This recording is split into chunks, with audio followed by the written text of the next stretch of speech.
Yes, back in ni kuri Most Talent TV nkuko bimenyereye muri kumwe nanjye Shema muri cya kiganiro mukunda muri benshi. Yes, ni impano murabizi ko tugenda tubagera ahantu henshi hagiye hatandukanye. Murabona ko twasuye umusore iwabo mu rugo agiye kutwibwira muri make ndetse tunaganire muri kiganiro tugiye kugira. Yes, welcome bro.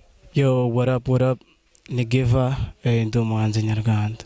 Ya Geva nk'umuhanzi nyarwanda, amakuru bimeze gute muri ibi bihe bya quarantine hano mu rugo? Nudupfukamunwa bro.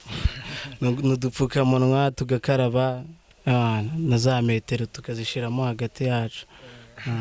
Yes, ni Geva nkuko babwiye kabisa. Geva, none se watubwiye muri ibi bihe uburi gukora iki home? Uburi ko na studio ubu ngubu ni dance, uburi gukora iki nka home? Ni ibintu bigoye ariko nyine ni sport. Umuntu akaruhuka neza, urabizi ko twabaga twiruka imihanda ubundi kumva n'amabeats. Nago ushobora kutagira studio session ariko ushobora kuba uri home wandika lines wumva amabeats. Yeah. Yes, rero Geva nk'umuhanzi dufite mu Rwanda, abahanzi bari kuzamuka kabisa, nawe uri gukora ibintu neza. None se Geva, so when you start to sing kabisa? I've been singing nkiri umupeti mutoya, urabizi mu makwaya benshi twayanyuzemo. Rero nibwo music navuga ko nayitangiye kuririmba no ku mashuri ngenda nkora bisanzwe bimwe byo muri internat, cyane ko ngiye nari no mu Kristo cyane, n'ubu ngubu ndo mu Kristo. Muri ndirimba mu magroupe yo mu rusengero iki ibintu bizanga gutyo. 2015 nibwo natangiye gukora karaoke, ndirimba mu tubari, nabyo biza gusa nk'ibihagaze. 2017 nibwo sasa natangiye gukora music nyine nka career. Yeah. Yes, Geva, urumwe mu bahanzi dufite barangije kwiga segonderi neza ndetse bari no muri kaminuza. Ese ni gute wahuje ubuzima bwawe bwo kwiga ndetse n'ubu buhanzi bwawe? Byose no ubuzima. Kuririmba ntago bishobora kubangamira ubuzima bundi bwose busigaye, kandi cyane ko kwiga nabyo abari inshingano, you know. Yeah, that's what's up. Yes, Geva, rero ubu ngubu hari abantu bakitinya ndetse bibaza ese ni gute ngo umuntu yaririmba, ngo kuririmba ngo ni iby'abantu babarara, ngo kuririmba ngo nta nyungu bigira. Ese Geva, wowe mu bahanzi dufite nkawe nihe nama wagira abantu bagifite icyo kibazo? Gose ntago nsobanukiye ni gute se umuntu yaba afite impano cyangwa yumva afite passion ya music then akavuga ngo yango ni iby'abantu bibirara. How comes? Ikintu ari nshatse kuvuga nuko ari abantu babifata nyine ngo uriya muntu araririmba ngo biriya ngo ntago ari umuco nyarwanda, ngo ntago ari ibyacu abanyarwanda, ngo ni iby'abantu b'abanyamerika, ngo ntago bikwiriye kuza hano mu Rwanda, cyane cyane yuko nkawe uririmba rap. Kwanza uribeshye, ntago ndirimba rap. Donc ndo muririmbyi, ndo mu vocaliste, gusa nyine urabona umuririmbyi agendana n'ibihe. Iby'injyana wenda ndabigarukaho nyuma. Ahubwo kuvuga ngo music ngo ni y'abantu bibirara, ni y'ibiki, tuza abantu batunze families zabo bro, kuva muri music. So numva ni imyumvire idahwitse to. Niba wumva yuko ushobora gukurikira vision ya music, ushobora kuyikurikira kuko dufite na Tom Close na ba doctors. So numva nge nta hantu bihuriye n'iby'ibirara n'iki. Yes, Geva, rero urakoze kudusobanurira. Ese nihe nama wagira abantu bafite iyo mpano bo babitinya bavuga ngo nge sinaririmba ibi bintu ntago nabishobora? Ese nihe nama wabagira? Man, ntago nabagira inama, ahubwo urukundo bafitiye music, niba ari ibintu byabo bibarimo, igihe kizagera tu yumve yuko yitinyutse. Natwe twatangiye twumva bitaba tu, ariko ubu uyu ni umwaka wa kangahe ngiye kumara nkora music. So numva ko nyine igihe kizagera nabo batinyuke cyane ko barabibona ko abantu bayijyamo barahari babaye successful benshi. None se Geva, urabona abantu hanzi bagira label cyangwa se icyiciro runaka babarizwamo muri muzika? Ese we waba ufite label ubarizwamo? Icyo mfite ngewe ntago ari label, ni something like gengo.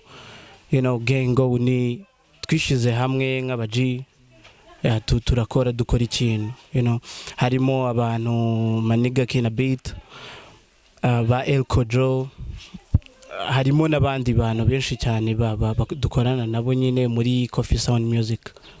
None se Geva kuri uyu munsi cyangwa se kuri uyu munota umaze kugeza indirimbo zingahe? Bon, navuga ko ni nenye ziri hanze, hanyuma ni na collabo imwe iri hanze. Geva urakoze kudusobanurira neza kuri career yawe ya muzika, ariko hari ibindi bibazo runaka tugenda tubaza byibanze. Ese Geva uyu munsi uramutse ugiriye amahirwe yo kuba umwe mu bantu dufite mu Rwanda bari kuzamuka neza, ni iki kintu wateza imbere muri muzika, cyangwa se uramutse ugize post nziza runaka muri muzika, ni ibihe bintu wateza imbere muri muzika bikibura? Bon, icyambere na mbere nayiha platform runaka, kuko urabona music yacu ifite utuntu tw'utubazo. ntago watunga agatoki ngo media ishobora kuvuga ngo bariya baririmba nabo, ntago watunga agatoki audience nayo ifite uko ibintu byumva ariko ikintu cya mbere wakora contribution yawe ni uguhuza izo nzego zose ukoresha tuya. Ubwo urumva nyine icyo gihe ni ukwiga kuri industry, ni uruganda music. So donc no kureba uburyo connection imeze hagati aho, kuko niho music izenguruka, niho icururizwa. Noneho se niki abaririmbyi bakwiye gukora kugira ngo bazamurane muri ibi bihe, cyangwa se muri injyana ya muzika mu Rwanda, kuko abaririmbyi usanga bamwe bafitanye beefs abandi badahuza. Ese niki mwakora nk'abaririmbyi kugira ngo mutezanye imbere music industry mu Rwanda itere imbere? Bro, nje ibyo bafite beef ngo nyine bafite ukuntu bo babibona, man. Nje I got no beefs, nta kuntu waba ufite ahantu uri kugana ngo utangire kurwana na mugenzi wawe muhura mu nzira, so iyo ufite vision ni wowe nge ndareba ko ngomba kugera ku byo nkora, rero abafite beefs ubwo bafite time za beefs, I don't care. Geva urakoze. Rero tugeze muri wa mwanya w'utuntu n'utundi tubaza abatumirwa bacu. Arakoze kudusobanurira ese Geva ninde, ese music industry ye ahagaze gute. Yes Geva, mu tuntu n'utundi turatangira n'ikibazo cya mbere tukubaza, ese ugira umukunzi? Man, I'm fed up with this question. Ahantu hose umuntu akoze interview umukunzi, umukunzi ndamufite, njye mfite umukunzi. Yes Geva, none se ikindi kibazo, Geva hari indirimbo umaze gukora nziza imaze ku trendinga cyangwa se imaze kujya mu bantu neza, ariko muri ibihe bya coronavirus ni gute iriya ndirimbo mwayitekerejeho, ni gute iriya collab y'abantu benshi mwayihuje? Urumva twebwe niyo life ni music. Ubwo rero ni ukuvuga ubu ngubu kwanza biriya ni ibintu byari byarateguwe mbere yaho iyi quarantine, ariko nyine bibaye fresh ko iza muri iki gihe nyine cya quarantine, ikahita nitwa quarantine vibes, cyane ko na messages ziri kuri iyi album, it's not an album, ni episode yateguwe na Coffee Sound, Kina Music, Kina Beat. Afata nyine abantu barimo barazamuka, barimo Kodo, Cartoon, Prime, Kivumbi, n'umukobwa witwa Chipmunk, rero n'ubundi hari hasanzwe hari izo project, ariko bibaye fresh ko isohoka muri kino gihe nyine. Yes Geva, ikindi kibazo cya nyuma tugana no ku musozo wacu, ese nirihe zina rijya rigushimisha mu buzima bwawe, wumva se iri zina ndarikunda kabisa? Izina subwo ni ryande, izina bisanzwe ukunda? Izina mu buzima busanzwe se buriya ni izina abantu benshi bahuriyeho, ni mama tu. Yes Geva, rero arakoze kabisa, wakoze kwitabira interview yacu kandi namwe sana kabisa. Yes, rero ni Most Wanted cyangwa se Most Talent TV nkuko mubimenyereye, aho tugenda tugera ku mpano nyinshi, ibintu bigiye bitandukanye. So nibagirwe gukora kuri subscribe kuri channel yacu n'akantu k'umutuku, ndetse ugakora no kuri notification kugira ngo ukomeze urebe ibintu byinshi cyane tugenda tukugerera henshi nkuko bisanzwe. Mwari kumwe nanjye Shema. Ciao.